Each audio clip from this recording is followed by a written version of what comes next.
Let's address the comments once and for all.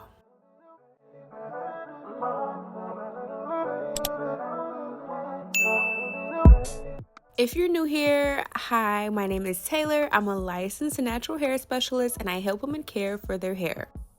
This is one of my new clients who came in for a wig install, but I noticed she had a lot of dandruff. She said this is something that she does deal with often, and so even though she didn't book our scalp therapy service, I am going to still clean her scalp thoroughly because that's just what I do.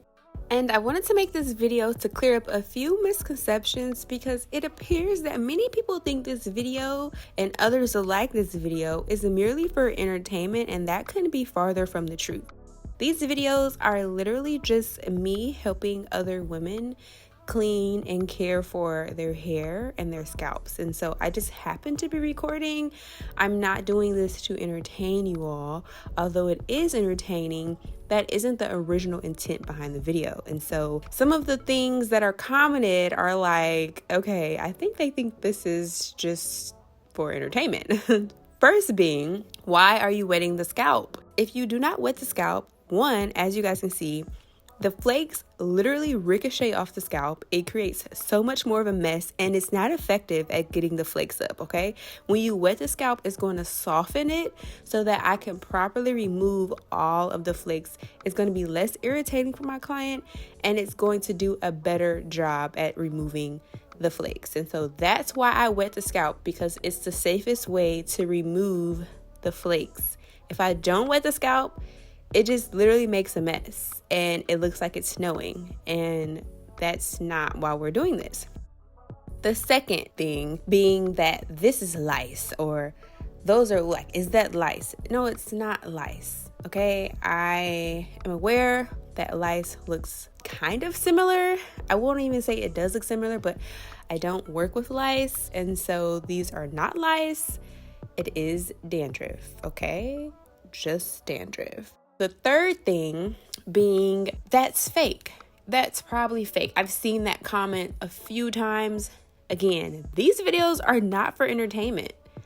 This is real. These are real people with real scalp issues that come into me for help, okay? And so, no, this is not fake.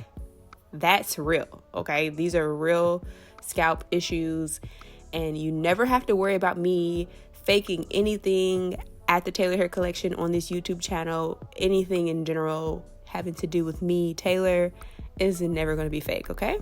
And so those were just a few of the comments that I've seen often that I did want to address. This video, again, is not an actual scalp therapy service, so if you're interested in seeing the full service, definitely check out some of my previous videos, and I'll definitely have more to come. Right now, I'm just loosening up the flakes on her scalp so that when I go in to shampoo, everything rinses out smoothly. And so I'm going to replay this video in slow-mo so you guys can see how messy it gets when you're not using water on the scalp. Again, I always recommend to go in with a nice scalp spray. And if you need the recipe for the scalp spray, check out the description box or head over to www.thetaylorhaircollection.com to read all about it on our blog. You will get the link to the products that you'll need, as well as specific measurements on how to make your own scalp spray. And so thank you all for watching. Thank you for commenting and interacting. Let me know your thoughts. Let me know if your scalp looks like this. Let me know what works for you. And I'll be quiet now so you guys can watch.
See you next time.